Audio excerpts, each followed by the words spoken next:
How's it going, guys? This is my hero deck. I got a lot of comments on Facebook when I posted some of the inboards, and so a lot of you guys are curious about the deck list. I was going to do it on Dueling Book because I have a couple proxies in here, and I'll state what those are.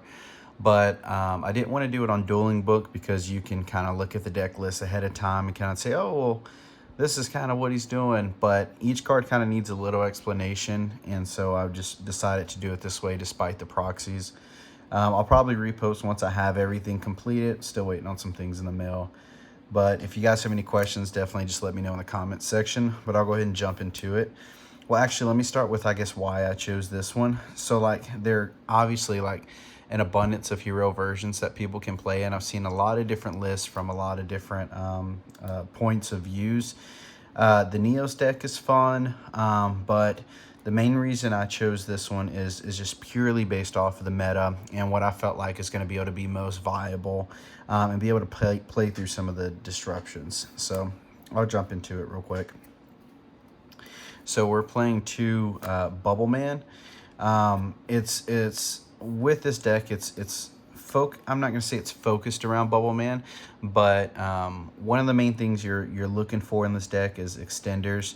You want to be able to get to those extra monsters, and this is a super good one. It's Elemental Hero. You can search it off Stratos, gets you into your rank 4s, and it also gets you into your Azode plays, and it's just an extra body that you can easily special summon. And you can do all kind of combos with it, as far as just special summoning Stratos, searching this, and then special summoning this to go into your play. Or you can go into your Ian Shuffle, and you can special summon this Ian Shuffle, special summon the Stratos to search the Bubbleman to special. And so just based off that, you're getting either one of your Link 2s, or you're going into your rank 4 without having a normal summon. So this is a proxy, as mentioned. So double Bubbleman. We're playing two Stratos. I don't play 3 because there's a lot of ways you can get to it. You can get to it from Hero Lives. You can get Ian Shuffle. If you draw into it, you can, obviously normal summon it. And even though it's a really strong normal summon, it's not your best normal summon. Vyon tends to be a little better. So I don't play 3 of them because I don't want to see too many in hand. I'm playing 2 Shadow Mist. 3 is not necessary. 1 is not enough. I mean, with this deck, it's not really like a grind game deck.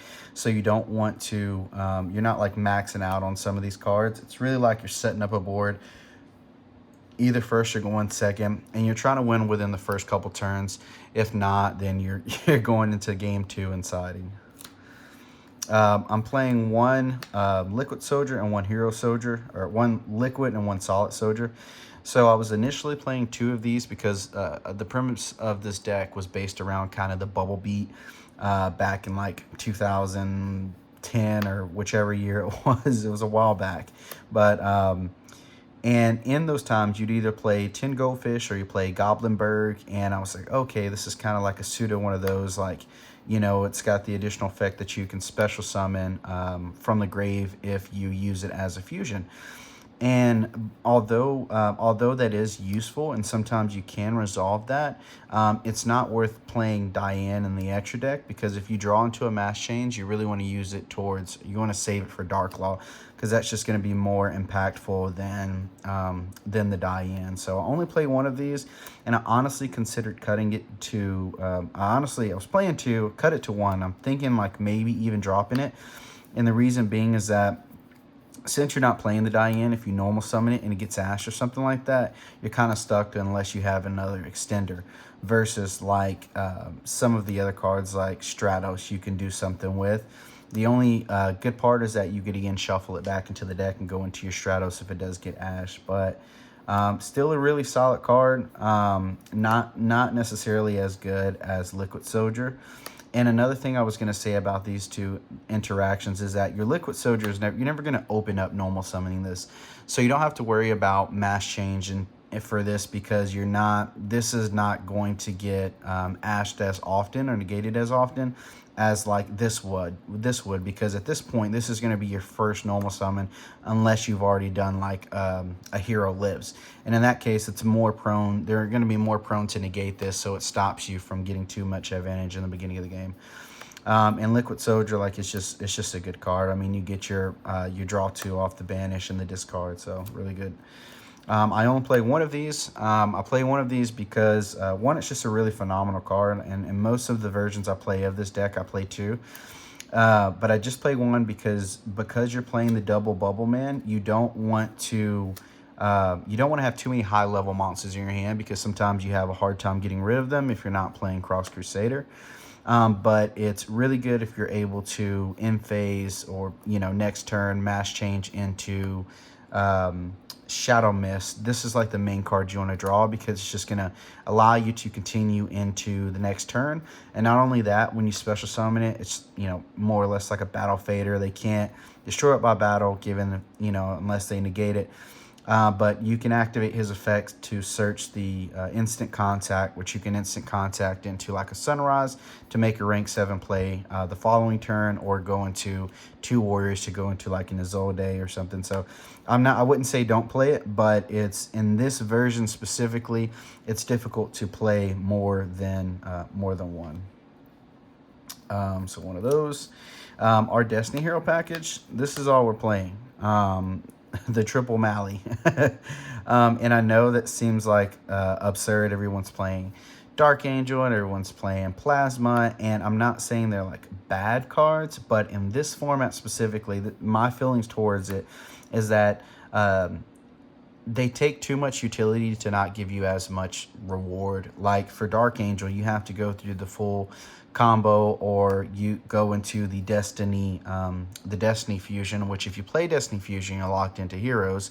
And then so at that point, the only thing you're really doing is you're making like the link monsters, which give you like, okay, maybe it gives you an Honest Neos in hand, or it sets you up a little bit for next turn. But like end of the day, like the only thing you're going to really end on is maybe like a Dark Law, DPE, or a couple hero monsters, which you're going to get one time to use like the DPE, and they're going to banish it, you shuffle it back into the deck.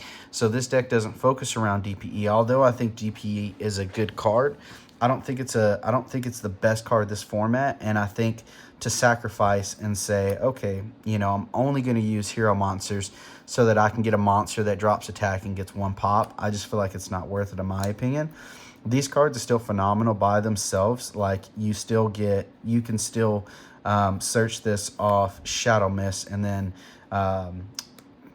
banish the Shadow Mist to get Poly, and Poly into Dangerous, and then Dangerous effect to pitch this, to special summon this, to top deck back the Mally, and then you can link 2, and then still banish that one to special summon another one to go into a rank 6. So they're still, I mean, these cards are still phenomenal to play, but I just don't think the Dark Angel gives you enough. A lot of people are playing like Charmer and like other cards to where they can just link it off. And then with Plasma's really good, but Plasma to me is a go second card, because if you summon it, if you go through all that to summon it, turn 1, you're going to sack 3 monsters, which I feel like you could just get more utility out of if you weren't locked to the heroes. And it's going to have 1900 attack if you're going first, and a lot of times they can just Cashtira Fenrir and just run over it and continue. So you may live an extra turn because they sack their battle phase for that, but I just don't feel like I don't feel like you get enough out of it. Now it's something to possibly consider like side decking. You could side deck Plasma so you can go into it when you're going second, but even then, for you to do that, you have to have 3 monsters on the board, which I just feel like you could win in other ways if you're going second and you've got 3 monsters on the board. You could even make a Baguska, or there's all kind of things you can do, but that's my spiel on it. I'll probably tease into that a little more throughout the deck, because it is a premise of why I'm playing this deck in this fashion, is that I don't want to focus around DPE. We play 1 Vion, this is our Vision package, and 1 Ferris. We're not playing the increase because we're not doing this isn't a Vision Hero, you know, build to where you play triple Ferris and the increases and stuff like that, because this locks you into heroes if you use its second effect. If you only use this first effect to discard a special summon, then you can still go off. So if you draw into multiple heroes, you can still hero lives into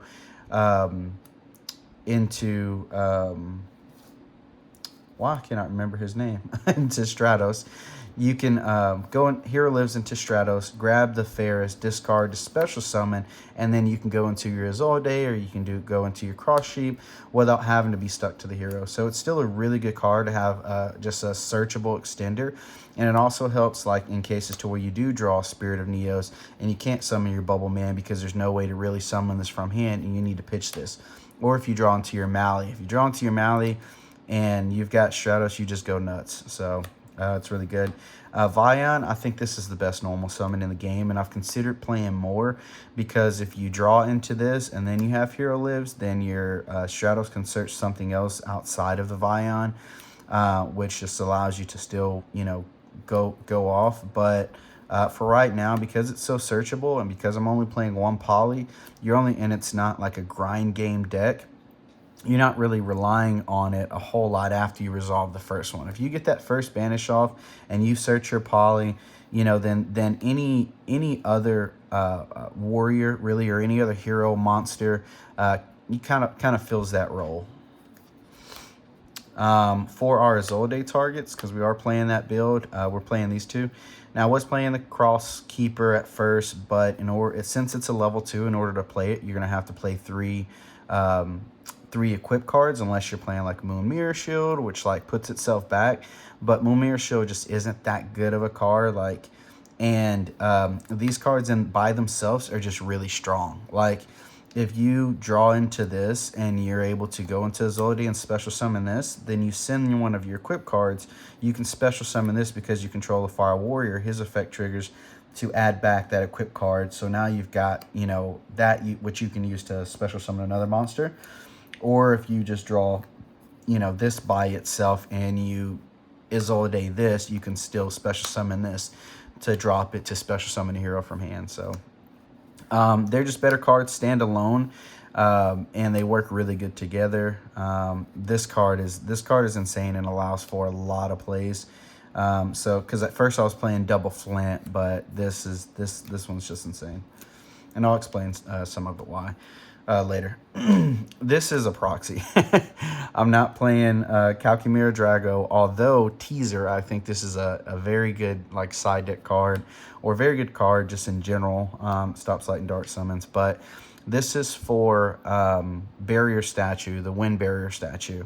And we're playing that because we can summon it a couple different ways, but this is just Wind Barrier Statue, and I'll show you how we get into that later. We play triple mass change. We're only playing 2 targets for mass change, so I thought about dropping it down to 2, but it's one of those things to where like you just want to see it. If you see it, then the main advantage is that you don't have to waste your Shadow Mist into special summoning to search this. You can use it to search a monster, which allows you to just go a lot further in your combos. But and it's not bad to have in hand in case like you do not draw those you draw the Stratos, or if your hero lives into the Stratos and they ash it or something like that. But yeah, I would say 3 is appropriate, even considering that. We play 3 hero lives because it's the best card in the deck. I mean, it doesn't really need a whole lot of explanation. Main thing you're going to summon with it is Stratos. Sometimes you can snag a Shadow Mist if you really need to dig hard for the mass change, but you can get to it other ways by still summoning Stratos, and it's more important to have Stratos in the graveyard later in the game. Following this, actually, I'll leave these up here. Following this, we're playing 3 in Shuffle. And 3 in Shuffle, a lot of people play 2 of this card. Some people are playing none of this card. Some people are playing 1. They're saying it's a brick. But we're playing a larger hero package, or like e-hero package. So it's more, you have, you know, access to activate it more frequently. And combined with like instant contact, like these two are hero lives. because you can special summon with this instant contact Neospatian Space Marine, and it's a level 4 water, and we'll get into some of the other advantages that has. But if you activate this and then you shuffle, you can go into, you know, your Stratos and go off all your same plays that you could do with Hero Lives with just these 2 cards. Now, you know, so that's like your 1, 2, 3, you know, 4, 5, 6 Hero Lives. Now, given, like, obviously it's at the expense of 2 cards, but that's not the only thing these can do. These have a lot of other utility in the deck. This can special summon, this card is insane. This can special summon Sunrise, which if you can go into Neos, you can go into Ian Shuffle, special summon Neos, a search, sense, and contact to activate to summon Sunrise to overlay for a rank 7 to special summon the Wind Barrier. So that's something I do sometimes, or if you're playing Cross Sheep, which in this deck we'll get into the extra deck, but I am. Cross Sheep just says that you just need to special summon a fusion summon monster, and you special summon any level 4 monster from your graveyard. So you can Cross Sheep, instant contact, special summon Marine Dolphin, special summon the Stratos from the graveyard to add the Bubbleman to special summon the Bubbleman, and now you have your 2 level 4 water monsters that you can go into Bahamut Shark to special summon Toad. And then you can use the Bahamut Shark and, you know, whatever monsters to link it away and still, you know, obviously keep the Toad. So consistency reasons, and just like these cards, they're all just good. I mean, you know, you can drop it down if you want to, but I feel like I'm really enjoying three of all of those. My going second cards, or I won't say going second cards, but, you know, some of my outside of hero cards are three droplets, and this is a proxy as well for a droplet. But I'm playing 3 droplets, and I'm playing double tactics. This is, in my opinion, droplets is one of the best going second cards that can also be used going first. So like Dark Ruler No More may be like a stronger going second card, given it, like, you know, stops the whole board, or some other cards similar to that. But, you know, going first, it just doesn't do anything. So this is just really good, and it's really good going second too, because you can discard cards that you have to trigger effects. So you can go, you know, discard and negate cards and then trigger Shadow Mist, or you can pitch, you know, Mally if you drew it, or, you know, lessen some of the cards so you can make sure that you're able to resolve your Bubbleman. But it's just a really good board breaker. This is I would say is extremely strong, and I'd say it's you know, I don't want to say a must, but man, it's super strong, especially in this build, because you have so many options. Obviously, you can draw 2, or you can, you know, look at your opponent's hand and ditch a card, which I don't do often. But one of the things you can do with this is take the monster, and one of the issues like heroes have in general are the bestials. So you'll go into like your dangerous play. So you'll go Hero Live, Stratos, Search, Vion, Sin, Shadow Mist to add the Mally to hand, and then you'll banish a Shadow Mist to add the Poly, and then you'll Poly the Vion and the Mally to get Dangerous, and then you've got Dangerous, and you've got Mally and Grave. Well, a lot of times they'll see that Mally, and that's when they'll be like, oh, I'm going to get a Bestial the Mally. So they'll send the Mally they'll banish the Mally, and then you can triple tactics the Bestial, and then most of them are level 6, and then you can overlay or the main one rather is level 6. Then you can still overlay for your rank 6 if you need to do so. And then going second, you can just break boards. If you need to draw cards, you can. I mean, this card, I honestly want to play this at 3, and there's a couple cards I'd consider cutting to play this at 3. I'd even consider maybe playing 2 droplets and 3 of these, but droplets is just really strong too. Then we'll get into the 1-ofs. So we're playing 1 Poly and 1 Fusion. I really consider playing 2 of this, but if you're playing 2 of this, you'd want to consider playing some other extra deck cards, and the extra deck is just so tight, and that's the biggest hindrance of playing this build, is that you've got you know, a couple shots to really make it happen, and if not, then you're going to be out of resources. And then we play the 1 Miracle Fusion because of the Sunrise, and it's just a really good card. mainly because of Sunrise, though, for sure. One Rhoda. I saw a couple builds not playing this. I mean, it's extremely good. Thought about playing the emergency call, but it only searches for heroes, and sometimes you need to search like your Vion, and I really just don't have the space for it. I really wanted to stick to 40 cards. Then we've got our 2 equip cards, and these are what I feel like are the best equip cards. Like I said, you can play Moon Mirror Shield, but I don't feel like you get as much out of it. And this card right here, man, dude, this is what gets you to your Shadow Mist way more consistently when you're playing the Isolde build, because you go Isolde and then you send the combo is that you go like Hero Lives or whichever into Stratos, into Vion, normal summon the Vion, send the Shadow Mist, but you do not activate the Shadow Mist. You banish the Shadow Mist to add the Poly, and then you link those 2 away to go into Isolde. Isolde effect will special summon the Infernoble, which will get you back the DDR that you pitched, and you're adding one to hand from the Isolde. So you can add like the Neos or Spirit of Neos or whichever. And then you activate this to pitch the Neos to special summon back the Shadow Mist to get the mass change to get into your Dark Claw. So that's the main reason I play this, but this is because you can banish other cards. I mean, you can Vion into other things if it's later into the game to special summon with this. I even had a game to where I special summoned. I used this to pitch, like if you draw into your Wind Barrier, you can activate this to pitch the barrier. And then when you special summon the Shadow Mist, you get the mass change, and then you link the other 2 monsters in a cross sheep.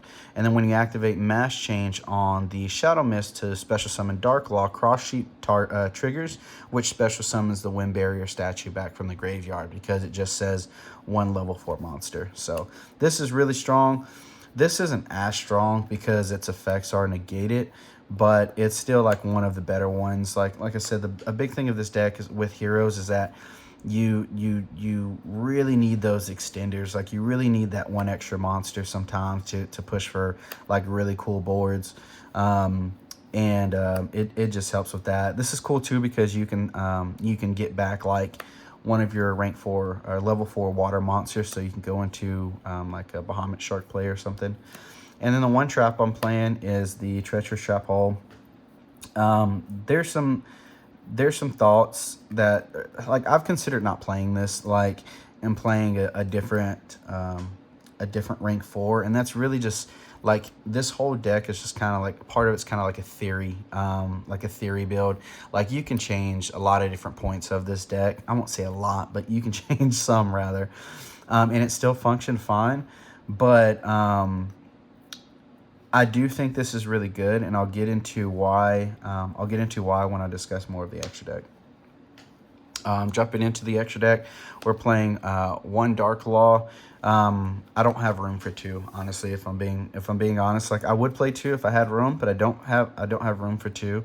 I would play. I was like in some of my other hero builds, I'm playing Fusion Destiny to where you can get away with playing 1 because you can shuffle it back in by activating Fusion Destiny to like summon like DPE or the generic dark hero monster. You can shuffle it back in deck so you can get away with playing 1. This one I still think you can get away with playing 1 because you have so many other things on the board.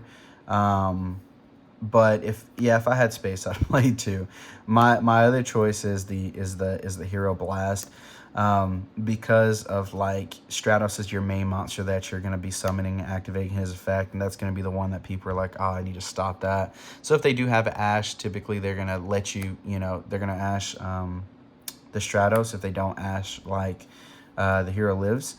And so being able to mass change into that is really good, and you just need at least 2 targets because you're playing 3 mass change and you don't want to just play one target because it just lead to more like dead cards in your hand.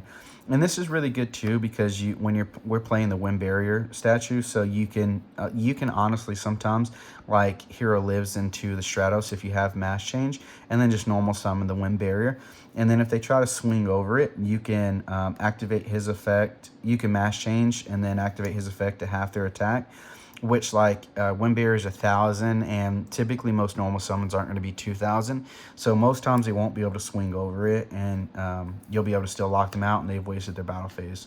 So it's a cool thing. This card is insane. Level 4 warrior monster and a water, and it's a Neospatian. So it's an Ian Shuffle target. It's a Zolde target. It's a target for Bahamut Shark. It's a target for all of your rank 4s. So I mean, it's just it's insane. Like I said, with the cross sheep, that's one of the main ways I use it. Is if you have instant contact, you can just instant contact and to the cross sheep, so you can special summon from the grave. So it's really good. I'd say that's mandatory for sure. This is the only Destiny hero I'll play. I do not play DPE. I do not play Destiny Fusion. As mentioned, I just don't feel like activating Destiny Fusion to get a DPE for you to get one pop and it to get, banished the next turn. I don't feel like it puts up enough pressure. I do still play this because you can really like wean out some of your opponent's resources playing this. And if they don't if they respond to it, sometimes you can still play through it because you have some, like if they banish the malicious, you can still activate his effect to pitch a card to send the denier to special summon it to still go off. So you can still have 2 warriors to special summon the Zolde. So I feel like this puts a lot more pressure on the board and generates you a lot more resources. And it allows you to make the rank 6s, which are pretty cool too. And then the only other heroes I play 2 Sunrise. So another kind of controversial thing outside of like not playing DP, not playing Destiny Fusion. I'm not playing Absolute Zero. And the reason being is that Sunrise is just incredibly strong. I mean, and that he's a level 7, and it's any 2 hero monsters with different attributes. So with the Absolute Zero, one of the main reasons people play it is because they would summon this, get the Miracle Fusion to banish for Absolute Zero, and they banish the Liquid Soldier to draw 2. But you can still use Miracle Fusion to summon this to banish the Liquid Soldier. So it's not really like you can't do that. But then at that point, like if you poly into this and send 2 monsters and summon this and search the Miracle Fusion, well then you can summon this, and you can Miracle Fusion summon this, and you can either, like if you're going first, you can overlay to go for Raidraptor, the Arsenal Falcon, to detach to special summon the barrier from the deck. Or you can, if you're going second, you can still, you can go here, and then you've got, since they're, different hero monsters, you can attack and pop with him. And if you have a different attribute on the field, whichever it is outside of the light, they're gaining 400 each because they're getting 200 from each one of these. So one other attribute, and I think he's at like 29 with 2 pops. I just feel like it puts a lot of pressure going second. You can go for the rank 7s. And I don't know. I just feel like it's really good. If I had, Absolute Zero, like when I was playing Absolute Zero, he was mainly good because I could play, because I was playing Mass Change and I was playing Asset. And if you're playing Mass Change and Asset, it's a hell of a lot better because you can trigger that field wipe whenever you want. When you're not playing Asset, then it's like, they play around it. They may just special summon the Kashtira and then, attack it or banish it or whatever, and they'll lose that monster, they'll lose their battle phase, but they can, they can still just go off from there. So I just feel like this opens up more combos, and it's just a better card overall. Into the XYZ monsters. This is another proxy. This is the Raidraptor Arsenal Falcon, and his effect is just you detach a special summon a level 4 winged beast monster from the deck, which is going to be your barrier statue. And then that's really much to the gist of it. The one of the better things with him is that you can you set up your whole board, right? And then one of the last things you do, you overlay and make him with the two, with these two here, or you can do it with like literally if you just special summon the Neos, like you Ian shuffle into Neos to Neos gets the instant contact, and you just instant contact him out, and then overlay the Neos and the Sunrise to go into it, so you can get to it literally in one card. But one of the best things about him is that after he special summons the Wind Barrier, you still have that extra body on the field. And so if you have a few other monsters, which normally you do, you can go into the Appaloosa, and which one of my ending boards that I'll get into if I do like a combo video at another time, is that you can end with Appaloosa with like 3 negates, a Wind Barrier, and a Dark Law, which is like all their cards are getting negated. You've got 3 negates, and they can't special summon monsters. So it's a very hard board to get around for sure, outside of like having like, you know, some side deck cards. We play Force of Focus. It's a weird card. No, I don't think I've ever seen anybody play it. Maybe at some point. This could honestly be replaced for any rank 6. There are some other really good options. The Wallow, I think it's called. It's like it's a rank 6 zombie monster, and it gains like attack for every card in your opponent's graveyard. And then you can quick effect like detach 2 to take any card from their graveyard. So spell or trap or anything like that. And if it's a monster, you like set it on your field, or if it's a spell or trap, I think you set it. It's a really good card to play, but I play this because of some of the Cashteras, and the fact that this can activate on either player's turn. So like you can summon this, and then if they summon something on your turn, you can detach to activate its effect.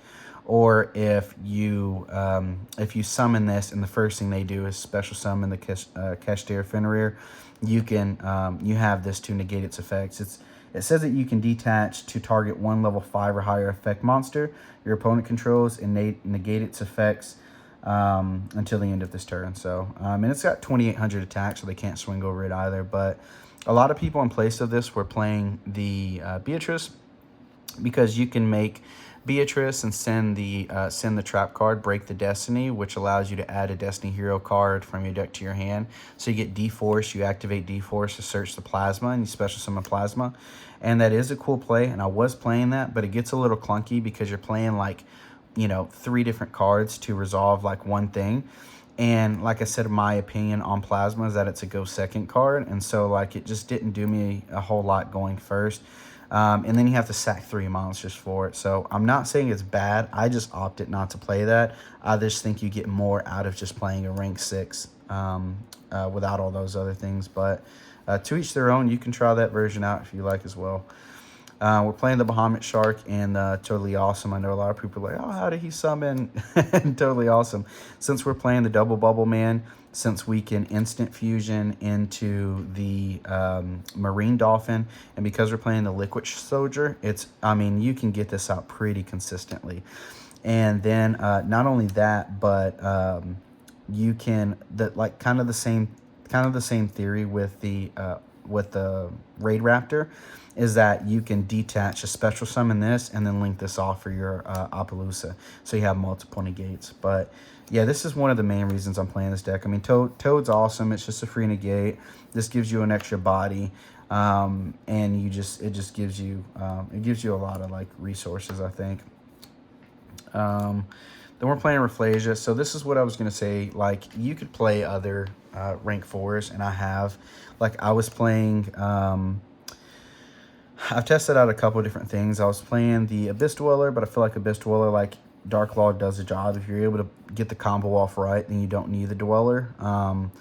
This card is good because it can be used defensively or offensively. So like if you're going, like you're gonna win the die roll sometimes, you're gonna lose it sometimes. Say you lose it and you're able to just get 2 monsters on field for the rank 4s, and you just summon this, then you have 2 pops, which I just feel like they're going to have to respond to. And this is unaffected by trap cards too. So, or if you're going first and you're able to do it, you're still getting the 2 pops. The bad part is, obviously, if you draw this is just a dead card. And I was going to play in my side deck, I was going to play Exciton Knight, because I just feel like if I'm going second, like if you win game one and then you know that you're going to go second, then even though it's useful going second, it's not like the main card you'd want to play going second. I'd rather play Exciton Knight so that I could just put the pressure on, make a rank 4, wipe their board, and then if they, you know, with like with some of the decks, how they're able to like recur so many resources even after you've wiped their board, Exciton Knight is not once per turn, so you just nuke it again. But this card is really good. I'm not saying replace it for Exciton Knight, because you do need a rank 4 that is just able to give you like general support. And then in place of this, I thought about playing one of the other ones. It was the Graveyard Trap Hole, which negates a card in the hand, and a card that activates in the hand or the graveyard, and you inflict 2,000. But you can't play both of them, because you always have to resolve this first, or unless you just want to, you know, face with this being a dead card. And the Graveyard Trap Hole just isn't very good going second. Like, you'll get in a gate for it, but you won't be able to have any removal. So I just feel like for like deck space and for like what this offers, because we're losing that pop with DPE, and I feel like this just this offers some replacement to that. Then for the links, we're playing Appaloosa, which is kind of a given. We're playing Pit Knight early, which I'll give a little information on that, and we're playing Azolde and Cross Sheep. These two are mandatory. I mean, these are what make the deck function. Without these, you kind of, like, I don't say you lose, but you've got to play very meticulously and manage your resources well. So I don't play like double of either one of these. If I had the space, I would maybe play 2 Azoldes. But what you want to do is, like, if you summon the Azolde first and it gets like Ash, you can summon a different monster, and like if you have an extender, and then you can link those 2 off to summon the Cross Sheep. Even though like summon the Cross Sheep first will get you a lot more utility, because you'll be able to go from the grave to special summon, and you can summon something in one of these spots to special summon from the grave, and then you can still summon your Azolde, and Azolde doesn't have to special summon towards an arrow she points to. So you can still do some cool things that way. But it's just, I mean, that's something that I'll probably cover if I do like a combo guide explaining like how to use these cards, you know, and get to some of the combos that I get to. And then early, so I play this card because I was looking for, and this is like subject to change. Like, you could play another card, but I normally play off this left side here, and a lot of my ending boards are with early Appaloosa and then some sort of monster that activates its effects here. And you can like, you can do things like if they're trying to attack over the Wimbira, you can like, and they activate something, you can activate the Appaloosa and then chain this if they don't have a response, and then negate that monster and drop its attack to 0 so they can't swing over it. But I was just looking for another negate. It's a generic, you know, 2 effect monster, and then it's got the effect that if it gets destroyed and sent to the graveyard either by card effect or battle, you special summon it back. So you can special summon it in any zone, and it's just, you get a lot of utility out of it, I feel like. And it's just it's good when like you need to put a rank monster there, but you still need to summon your Appaloosa. And you can just summon her right there, or you can summon your Cross Sheep there, or whichever, depending on which way you go. But that's pretty much the gist of it. Like I said, I'll put out a combo video if you guys want, showing you how to get to some of the boards that I can get to, and I'll post a few more examples about some of the boards you can do with this deck. But it's definitely kind of a theory build. Like, you know, if you guys have any suggestions, I'm open to it. But I feel like what I've got is one of the more competitive builds for this format, for the fact that, you know, you can play around the Bestials, you can play around, you're not like just reliant on DPE and getting stuck into the hero thing. That's like the main thing. I didn't want to be locked into heroes. I don't feel like even though it's like consistent, being able to get DP and Dark Law, I don't feel like it offers me enough utility to say, hey, I'm going to base my whole deck around that and lock myself to heroes just to play DPE and Dark Law when they can just banish the DPE with a number of cards. But if you guys have any questions, definitely let me know. That's the deck, and then I'll tag you guys when I put out a new video. Thanks.